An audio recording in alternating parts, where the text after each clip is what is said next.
ओम शांति। आज के बाबा के 13 तारीख के महावाक्य हैं। बाबा ने हम बच्चों को समझाया कि बच्चे, जब शिव बाबा हम बच्चों के माता पिता हैं तो हमें हर एक बात बाबा से ज़रूर बतानी है। बाबा को अपना पूरा पूरा समाचार देना है। जैसे बाबा ने आकर के हम बच्चों को अपना पूरा समाचार दिया।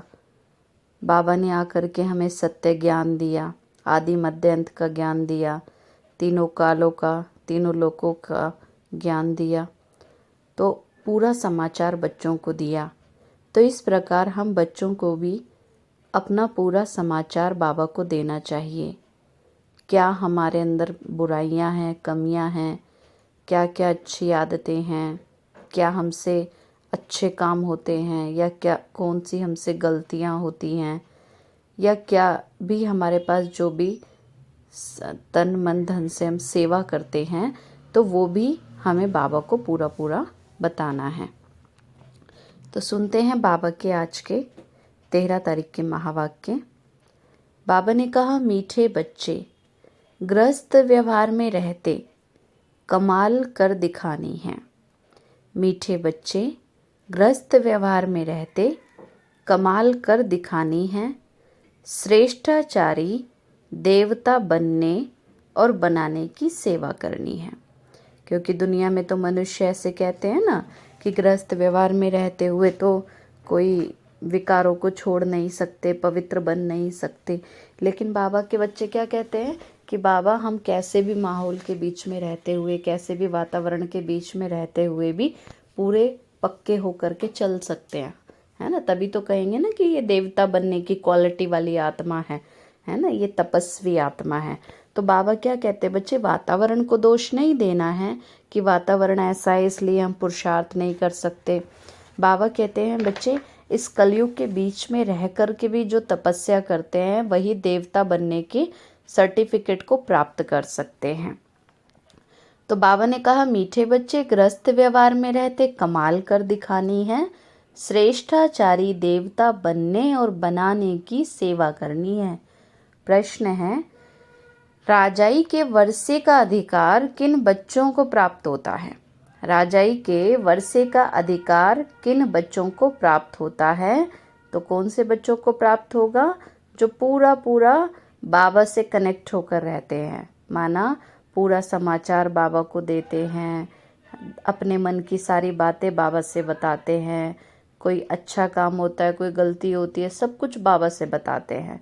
तो वो कौन से बच्चे होते हैं? मातेले बच्चे। जैसे हम लौकिक में भी अगर देखेंगे कि छोटे बच्चे भी क्या करते हैं, हर बात अपने माता पिता से आकर के कहते हैं, बताते हैं, है ना। तो माता पिता को भी अच्छा लगता है कि हमारे से अपने मन की बातें करते हैं। तो ऐसे ही हमें भी क्या करना है, अपने मन की सारी बातें शिव बाबा को जरूर बतानी है।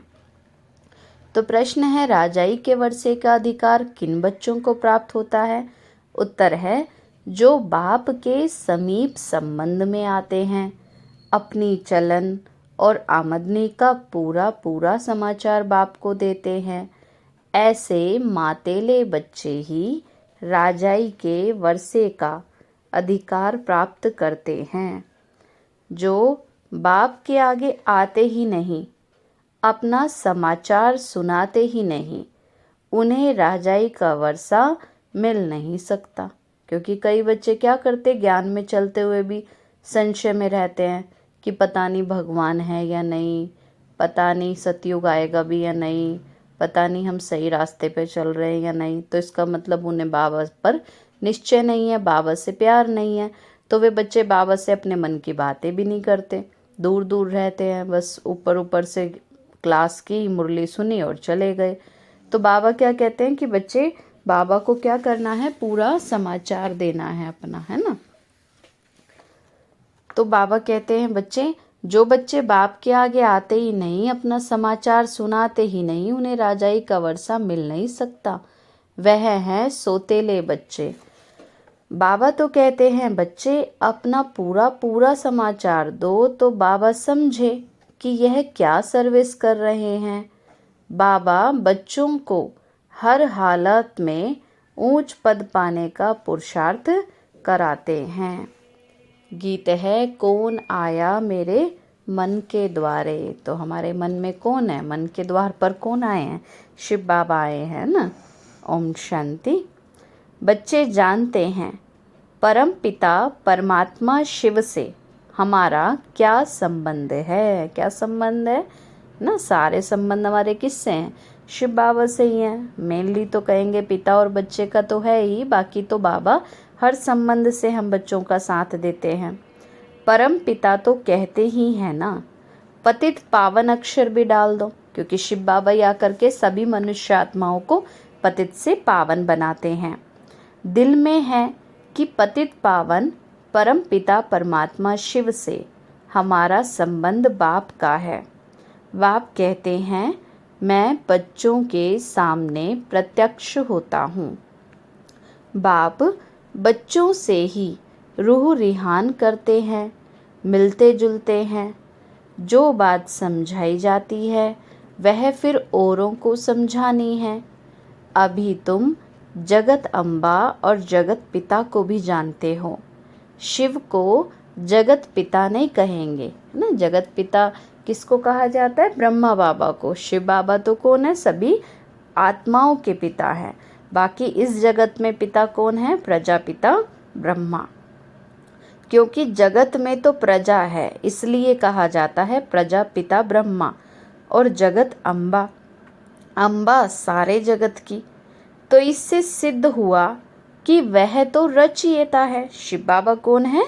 रचयिता है। तो यह भी समझ चाहिए, मनुष्य तो सभी परमात्मा को याद करते हैं परंतु जानते नहीं हैं। तुम अब परमात्मा को, जगत अम्बा को, प्रजापिता ब्रह्मा को जानते हो। बाबा कहते अब तुम बच्चों को तो यथार्थ पहचान मिल गई ना, कि देवी देवता कौन है, कैसे बनते हैं, इन्होंने क्या तपस्या की, किसने इनको ऐसा बनाया। जगत अम्बा जगत पिता होकर गए हैं। कल पहले भी ऐसे ही पुरुषार्थ किया था, मम्मा बाबा ने ऐसे ही सेवा की थी। तो इस समय फिर तुम आकर के उनके बने हो ना, तो फिर से हिस्ट्री रिपीट हो रही है। तुम जानते हो हम अब बाप से वर्षा ले रहे हैं। बाप है स्वर्ग स्थापन करने वाला, जिसमें लक्ष्मी नारायण का राज्य था। तुमको भी बादशाही मिली थी, अब फिर से तुम ले रहे हो। तो तुमको पूछना चाहिए परम पिता परमात्मा को जानते हो? यह बात ऐसी है जो समझते हुए भी भूल जाते हैं ना। कई मनुष्य कहते भी हैं कि परमात्मा तो परम ज्योति है, परम पिता है, लेकिन फिर भी अनेकों की पूजा करते रहते हैं, अनेकों को याद करते रहते हैं। तो समझते हुए भी भूल जाते हैं, अपने आप को भी भूल जाते हैं। अपने आप को भी आत्मा के बदले क्या समझ लेते हैं? शरीर समझ लेते हैं। तो अपने आप को भूल, माता पिता को भूल, वर्षा ही गंवा देते हैं। ये है ही युद्ध स्थल। तुम इस समय माया पर जीत पाने के लिए युद्ध के मैदान पर खड़े हो। जब तक अंत ना आए तो लड़ाई चलती रहेगी। बाबा कहते हैं अंत समय आते आते क्या होगा? पूरा ही विनाश हो जाएगा। अभी तो धीरे धीरे देखो विनाश के सिम्टम्स नज़र ही आ रहे हैं, किस तरह से अंतिम दृश्य के पास पहुंचते जा रहे हैं। तो उस लड़ाई वाले भी जानते हैं अगर हम चाहें तो सेकंड में सबको उड़ा दें, है ना। वो तो एक देश दूसरे देश को वार्निंग देते रहते हैं। अब तो देखो तीसरा विश्व युद्ध भी स्टार्ट हो चुका है, तो टू लेट का टाइम आ चुका है ना। अब तो बिल्कुल अंतिम समय आ गया है। अभी तो एक दो को हथियार भी देते रहते हैं, माना मनुष्य क्या करते रहते हैं, युद्ध शुरू कराने के लिए हथियार भी ट्रांसफ़र करते रहते हैं एक कंट्री से दूसरे कंट्री में। कर्जा भी देते रहते हैं, अगर कोई मार दे तो कर्जा ख़त्म हो जाएगा। बाबा भी तो अखबार पढ़ते हैं ना। बच्चों को भी अखबार पढ़कर उससे सर्विस करनी चाहिए।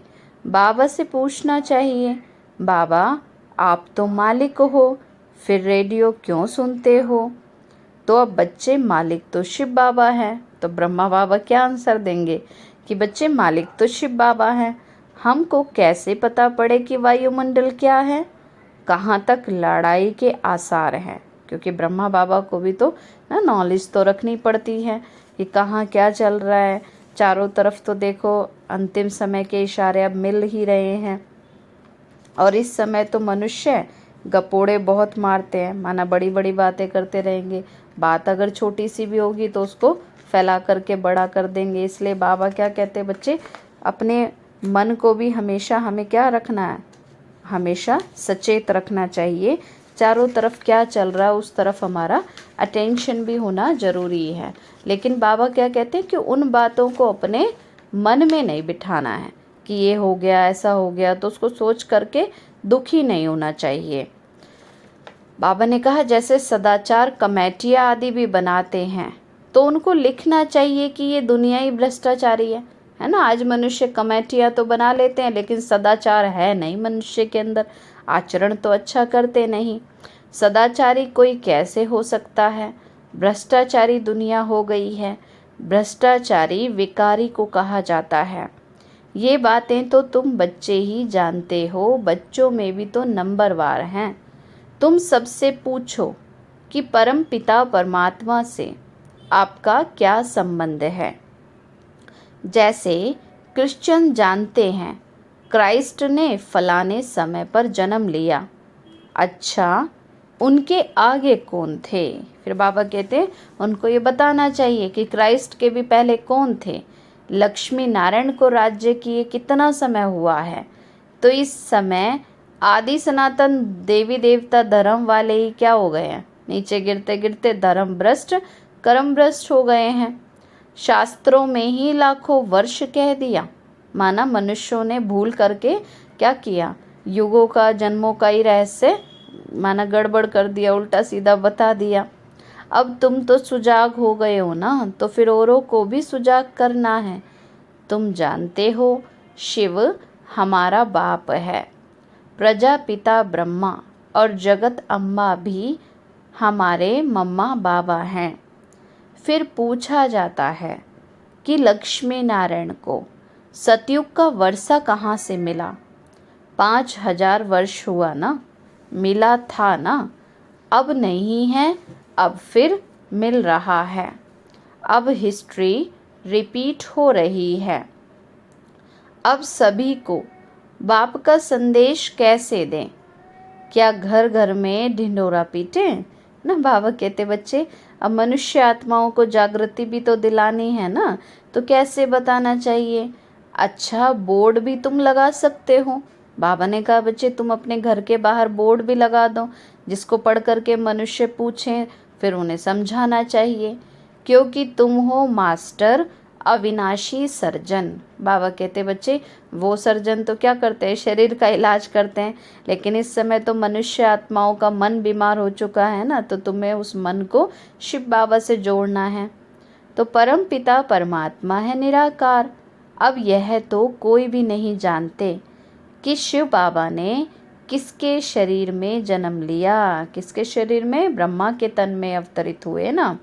ऐसे भी नहीं कह सकते कि कृष्ण के शरीर में प्रवेश कर जन्म लिया। ये तो तुम बच्चे नंबरवार जानते हो कि वह हमारा परम पिता भी है और हमारा टीचर भी है, हमको बहुत अच्छी शिक्षा दे रहे हैं। कैसे शिव बाबा देखो पिता बन के हमारी पालना भी कर रहे हैं, शिक्षक बन के हमें रोजाना पढ़ा भी रहे हैं। तो ये ज्ञान तो इस समय दिया जाता है ना, सतयुग में थोड़े ना दिया जाता है। और श्री कृष्ण का राज्य तो कब था, सतयुग में था, तो इसलिए श्री कृष्ण के तन में आकर के तो ज्ञान नहीं देंगे ना। तो ज्ञान की आवश्यकता कब है मनुष्य को, इस समय पर है। तो बाबा फिर से कल्प के बाद आकर के मिले हैं, समझते हो, पक्का पक्का निश्चय भी है। फिर कई बच्चे होते हैं ना, क्लास करते हैं, मुरली सुनते हैं, कहते हैं हाँ मेरा बाबा है, बाबा मेरे साथ है, बाबा की हर बात मुझे माननी है, और फिर घर जाते ही फिर वो नशा उड़ जाता है। घर गृहस्थ में रहते, धंधे धोरी में रहते, कहाँ तक नशा रहता है। बाबा कहते यही तो अपनी चेकिंग करनी है ना, कि घर में भी रहें, कैसी भी बातें भी आएँ, लेकिन फिर भी हमें बाबा को याद रखना है, निश्चय बुद्धि बन के रहना है। तो ये तो ज़रूर बाप को लिखना चाहिए कि घर गृहस्थ में रहते हुए भी कहाँ तक नशा रहता है।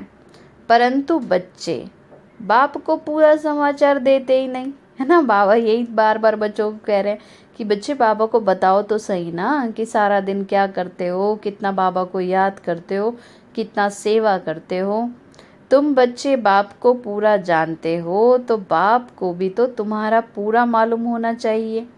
जबकि वह तुम्हारा दादा है तो उनको तुम्हारी चलन और आमदनी का पूरा पूरा मालूम होना चाहिए, है ना। ब्रह्मा बाबा कौन है? दादा है। तो घर में भी तो बच्चे बड़ों को आकर के सब कुछ बताते हैं ना। तो तभी तो बड़े भी मत देंगे तो बाबा भी हम बच्चों को तभी आगे के लिए भी गाइडेंस देंगे। तुम कहेंगे शिव बाबा तो अंतर्यामी है, परंतु यह ब्रह्मा कैसे जाने? क्योंकि ब्रह्मा बाबा को तो बताना पड़े ना। कोई तो बाबा के आगे आते ही नहीं है, इसलिए समझा जाता है कि ये सोतेले बच्चे हैं, बाबा को कुछ भी बताते ही नहीं हैं। तो राजाई का वर्षा फिर नहीं पा सकेंगे। अगर श्रीमत पर चलना है तो पूरा समाचार देना है। बच्चे भी बाप का सब कुछ जान लेते हैं, क्योंकि शिव बाबा ने भी तो अपना पूरा परिचय हम बच्चों को दिया है ना। बाप को भी तो समाचार देना चाहिए ना, तो हम बच्चों को भी बाबा को पूरा समाचार देना चाहिए। ये है हमारा रूहानी ग्रस्त व्यवहार का संबंध। बाबा कहते ये भी तो हमारा क्या है? ईश्वरीय परिवार है ना। ये है रूहानी ईश्वरीय परिवार। सुप्रीम रूह से सभी आत्माओं का संबंध है ना। तो सबसे ये प्रश्न पूछो कि तुम इन लक्ष्मी नारायण को जानते हो? परम पिता परमात्मा को जानते हो? तुम सतयुगी श्रेष्ठाचारी देवी देवताओं को जानते हो? बाबा कहते हैं सबसे पूछना चाहिए, फिर वो नहीं जानते होते तो उनको समझाना चाहिए। तुम लिख सकते हो कि इन सब बातों को जानने से तुम श्रेष्ठाचारी बन सकते हो। जितना ही ज्ञान की पराकाष्ठा बुद्धि में होती है उतना हमारा आचरण श्रेष्ठ बनता जाता है। तो तुम ये लिख सकते हो ना कि इन सभी बातों को जानने से तुम श्रेष्ठाचारी बन सकते हो, नहीं तो कदाचित नहीं बन सकते। अगर सारा दिन व्यर्थ की बातें सोचते रहेंगे, बुद्धि मेरे तेरे की बातों में उलझी रहेगी, तो कैसे श्रेष्ठाचारी बन सकेंगे। तो बाबा कहते बच्चे ऐसी ऐसी सर्विस करने से तुम ऊंच पद पा सकते हो। भ्रष्टाचारी को श्रेष्ठाचारी बनाना ये तुम्हारा धंधा है, तो क्यों नहीं बोर्ड लगाते हो? स्त्री पुरुष दोनों ही सर्विस पर हैं। बाबा डायरेक्शन देते हैं, परंतु बच्चे फिर भूल जाते हैं, अपने ही धंधे में लग जाते हैं। सर्विस जो करनी है वह करते ही नहीं हैं, ना पूरा समाचार देते हैं, ना बोर्ड लगाते हैं। बोर्ड नहीं लगाया, सर्विस नहीं की तो समझेंगे देह अभिमान बहुत है ना। कई बच्चे सोचते हैं अगर हम किसी को बताएंगे कि हम यहाँ जाते हैं, ज्ञान सुनते हैं, क्लास करते हैं, तो कोई पता नहीं हमारे लिए क्या सोचेंगे, है ना। इसलिए देह अभिमान में आ जाते हैं कि कोई हमारा अपमान ना करे, कोई हमें कुछ कहे ना। बाबा क्या कहते हैं बच्चे, तुम तो सेवाधारी हो। सेवाधारी को तो हर कार्य करने में क्या होना चाहिए? निरहंकारी बन करके करना चाहिए। मुरली तो सब सुनते हैं ना। बाबा क्या कहते हैं? बाबा की तो अनेक मतें मिलती हैं। प्रदर्शनी के लिए बाबा कहते हैं बच्चे गर्मी हैं तो पहाड़ी पर जाकर के प्रबंध करो। अब देखें कि कहाँ से समाचार आता है कि बाबा हम यह प्रबंध कर सकते हैं। जानकारी है तो जाकर हॉल व धर्मशाला लेकर प्रबंध रचना है, तो बहुतों को संदेश मिले। यहाँ भी बोर्ड लगा हुआ हो, ज्ञान सागर पतित पावन निराकार परमात्मा से तुम्हारा क्या संबंध है। बाबा कहते ऐसे बोर्ड लगा देना चाहिए। फिर जगत अम्बा और जगत पिता से तुम्हारा क्या संबंध है? वह क्या देंगे? जरूर जगत का मालिक बनाएंगे। बरोबर तुम अब बन रहे हो, कल्प पहले भी बने थे। तुम ये बोर्ड लिख दो तो फिर और सब प्रश्न ही खत्म हो जाएंगे। बाबा कहते बोर्ड पर जो भी सारे क्वेश्चंस हैं पढ़ेंगे तो उनका आंसर जानने के लिए आएंगे ज़रूर। तो फिर बाबा ने कहा और सब क्वेश्चंस ही ख़त्म हो जाएंगे। लक्ष्मी नारायण को ये विश्व के मालिक बनने का वर्षा कैसे मिला, पूछने वाला तो ज़रूर जानता होगा। फिर उनको लगेगा कितने सारे क्वेश्चंस हैं तो इनका आंसर ये ज़रूर जानते होंगे। तो बाबा ने कहा फिर समझने भी आएंगे। अगर इतनी सर्विस ही नहीं करेंगे तो फिर गद्दी पर कैसे बैठेंगे। ये राजयोग है नर से नारायण बनने का, प्रजा बनने का नहीं है। क्या तुम प्रजा बनने आए हो, है ना। बाबा पूछ रहे हैं बच्चे प्रजा बनने के लिए नहीं आए ना, सब बच्चों को क्या बनना है, राजा रानी बनना है। बाबा के पास समाचार आए तो बाबा समझे कि ये सर्विस कर रहे हैं। ना घर का ना सर्विस का समाचार देंगे तो कैसे समझेंगे कि यह विजय माला में आएंगे। निश्चय बुद्धि विजयंती, संशय बुद्धि विनश्यंती। तुम जानते हो अभी हमारी राजधानी स्थापन हो रही है। उस राजधानी में ऊंच पद पाने का तुम बच्चों को पुरुषार्थ करना है, परंतु कोई की तकदीर में नहीं है तो टीचर क्या कर सकता है। तुमने ही ऐसे खोटे कर्म किए हैं जो तुम्हें भोगना पड़ता है। मम्मा ने अच्छे कर्म किए हैं तो कितना अच्छा अटेंशन से मम्मा ने ऊंच पद प्राप्त किया ना। बाबा ने कहा कई बच्चे होते हैं ना पुरुषार्थ ही नहीं करते, बाबा इतना समझाते रहते हैं तो क्या करते हैं अपनी तकदीर खराब कर लेते हैं। फिर बाबा कहते हैं बच्चे पुराना हिसाब किताब भी है जो मनुष्य आत्माओं को खींचता है। तो लेकिन फिर भी बाबा क्या कहते हैं बच्चे निरंतर अपने लक्ष्य की तरफ आगे बढ़ना होता है। मम्मा ने अच्छे कर्म किए हैं ना तो कितना अटेंशन से मम्मा ने ऊंच पद प्राप्त किया। तुम बच्चों को हर हालात में खूब पुरुषार्थ करना चाहिए। बाबा ने राय दी है बोर्ड बनाए लगाना चाहिए और छोटे छोटे पर्चे बनाकर बांटने चाहिए कि इन लक्ष्मी नारायण को जानने से तुम श्रेष्ठाचारी देवता बन जाएंगे। शुभ कार्य में देरी नहीं करनी चाहिए।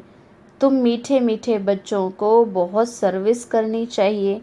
गृहस्थ व्यवहार में रहते कमाल कर दिखानी है, कब छोड़ने का ख्याल नहीं करना है।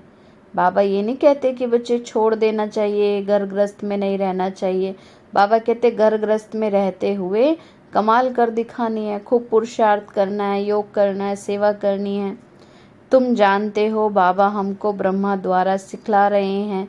शिव बाबा भारत में आया है तो क्या निराकार आया, कैसे आया, क्या किया, शिव बाबा ने आकर के कैसे कार्य किया, कैसे ब्रह्मा तन के द्वारा सबको ज्ञान दिया, कोई को पता ही नहीं है। शिवरात्रि मनाते हैं परंतु जरा भी पता नहीं है। परमात्मा आते ही हैं पावन बनाने। बाबा कहते हैं कोई भी बात में अगर मूंझते हो तो पूछो। बाबा कहते कोई बात समझ नहीं आती तो बाबा से पूछो कि बाबा हमको ये बात समझ नहीं आती है। 84 जन्मों का राज भी समझाया है, वर्णों में भी आना है। कैसे कैसे हम बच्चे जन्म लेते लेते देवता से क्षत्रिय वैश्य शूद्र और फिर अब ब्राह्मण बने हैं। तुम ये धारणा करते हो कि बरोबर हमने ऐसे 84 जन्म लिए हैं, अब फिर हम सूर्यवंशी बनते हैं। जितना जो पुरुषार्थ करेगा उतना ऊंच पद पाएगा। कितनी सहज बात है, फिर भी बुद्धि में बैठता नहीं है तो आकर पूछो। बाबा हम इस समझाने में मूंझते हैं। पहले पहले अल्फ का परिचय देना है। अल्फ माना शिव बाबा, तो ये पहचान सबको देनी है कि परमात्मा कौन है।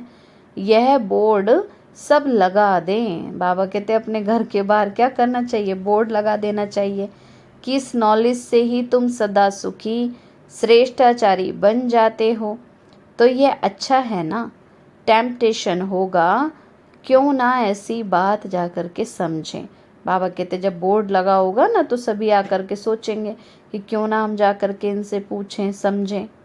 बाबा सर्विस से समझ जाएंगे कि कौन कौन सच्चा बच्चा है जो अटेंशन देते हैं, माना बाबा की बातों को मानते हैं। वही फिर माला का दाना भी बनेंगे। करके दिखाना है ना। तुम तो प्रैक्टिकल सम्मुख बैठ सुन रहे हो, बाकी बच्चे तो मुरली द्वारा सुनेंगे। तो यह सब समझने की बात है ना। कुछ बच्चे तो मधुबन में जाते हैं तो डायरेक्ट ही सुनते हैं, फिर कई बच्चे बाद में सुनते हैं, और अब तो लाइव टेलीकास्ट होता है तो डायरेक्ट सुनने के लिए मिल जाता है। तो परमात्मा बाप भी है, फिर पतित से पावन बना करके ले जाते हैं तो गुरु भी हो गया। सृष्टि के आदि मध्यांत की नॉलेज शिक्षक बन पढ़ाते हैं, तो तीनों हो गए ना। शिव बाबा इस समय सारे रोल प्ले करते हैं। जिस रूप में जिस संबंध से बच्चे बाबा को याद करते हैं तो बाबा उसी तरह से बच्चों की मदद करते हैं। परंतु बच्चे फिर भी कई भूल जाते हैं, बुद्धि से वो नशा निकल जाता है, खुशी में नहीं रहते ना। ज्ञान का मंथन करें, बाबा की याद में रहें तो खुशी भी रहे, नहीं तो स्थायी खुशी रहनी चाहिए ना। अच्छा, मीठे मीठे सिकीलते बच्चों प्रति माता पिता बाप दादा का याद प्यार और गुड मॉर्निंग। रूहानी बाप की रूहानी बच्चों को नमस्ते। रूहानी बच्चों की रूहानी माता पिता बाप दादा को नमस्ते नमस्ते नमस्ते। बाबा नमस्ते। सदा रहें हंसते और हंसाते और बन जाएं फरिश्ते। शुक्रिया बाबा, शुक्रिया बाबा, शुक्रिया बाबा। धारणा के लिए मुख्य सार है, विजय माला का दाना बनने के लिए अपने ऊपर पूरा अटेंशन देना है। विजय माला का दाना बनने के लिए अपने ऊपर पूरा अटेंशन देना है।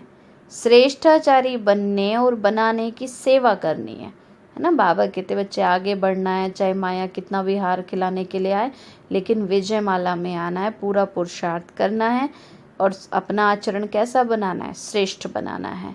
कोई भी ऐसा खोटा कर्म नहीं करना जिसकी भोगनी पड़े। बाप की राय पर कदम कदम चलना है। वरदान बाबा ने दिया, अपनी आकर्षण में स्थिति द्वारा सर्व को आकर्षित करने वाले रूहानी सेवाधारी भव। रूहानी सेवाधारी कभी यह नहीं सोच सकते कि सेवा में वृद्धि नहीं होती या सुनने वाले नहीं मिलते। सुनने वाले बहुत हैं, सिर्फ आप अपनी रूहानी स्थिति, बाबा ने कहा सुनने वाले तो बहुत हैं, सिर्फ आप अपनी स्थिति रूहानी आकर्षण में बनाओ। जब चुंबक अपनी तरफ खींच सकता है तो क्या आपकी रूहानी शक्ति आत्माओं को नहीं खींच सकती? तो रूहानी आकर्षण करने वाले चुंबक बनो, जिससे आत्माएं स्वतः आकर्षित होकर आपके सामने आ जाएं। यही आप रूहानी सेवाधारी बच्चों की सेवा है। स्लोगन बाबा ने दिया, समाधान स्वरूप बनना है तो सबको स्नेह और सम्मान देते चलो। बाबा कहते जब सबके लिए अपने मन में स्नेह भावना, सम्मान की भावना रखेंगे तो बाबा कहते ऑटोमेटिक हर प्रॉब्लम का समाधान होता जाएगा। फिर है मातेश्वरी जी के अनमोल महावाक्य। हेडिंग है, परमात्मा एक है, बाकी सर्व मनुष्य आत्माएं हैं। अब यह तो सारी दुनिया जानती है कि परमात्मा एक है और वो सर्वशक्तिवान है। शिव बाबा कौन है? सर्वशक्तिवान है, जानी जाननहार है। ऐसे तो सारी दुनिया खुद भी कहती है कि हम परमात्मा की संतान हैं, है ना। जानी जाननहार का अर्थ क्या है कि बाबा तीनों लोकों का, तीनों कालों का ज्ञान जानते हैं। तो परमात्मा एक है, भल कोई धर्म वाला हो वो भी परमात्मा को ही मानते हैं। वो भी अपने को परमात्मा द्वारा भेजा हुआ संदेश वाहक समझते हैं, है ना। जितने भी देखो धर्म स्थापक आए, जीसस क्राइस्ट आए, गुरु नानक आए, सभी ने क्या किया? इब्राहिम आए, परमात्मा का मैसेज ही सबको दिया ना। तो वो भी यही कहते हैं कि हम परमात्मा के संदेश वाहक हैं। तो ऐसे फिर संदेश लेकर अपने धर्म की स्थापना करते हैं। जैसे गुरु नानक ने भी परमात्मा की इतनी बड़ाई की, एक ओंकार सत्य नाम, माना एक परमात्मा ही सत्य है, एक है और वह निराकार है। तो एक ओंकार का अर्थ ही है कि परमात्मा एक है। सत नाम अर्थात उसी का नाम सत्य है। तो गोया परमात्मा नाम रूप वाला है ना। माना परमात्मा का नाम क्या है? सदाशिव है। रूप क्या है? ज्योति स्वरूप है। वह अविनाशी है, अकाल मूर्त है। तो फिर कर्ता पुरुष भी है। माना वो खुद अकर्ता होते हुए भी कैसे ब्रह्मा के तन द्वारा कर्ता पुरुष बनता है। ब्रह्मा के तन के द्वारा बाबा कैसे अपना कार्य करते हैं अकर्ता होते हुए भी। अब यह सारी महिमा एक परमात्मा की है ना। अब मनुष्य इतना समझते हुए फिर भी कह देते ईश्वर सर्वत्र है, अहम आत्मा सो परमात्मा है, ऐसे कह देते। अगर सभी परमात्मा ठहरे फिर एक ओंकार सतनाम, तो ये महिमा किस परमात्मा की करते हैं कि वो एक है, वो निराकार है, वही सत्य है। तो ये महिमा फिर किसकी करते हैं अगर सभी परमात्मा ठहरे तो इससे सिद्ध है ना कि परमात्मा तो एक है। अच्छा, ओम शांति, ओम शांति, ओम शांति।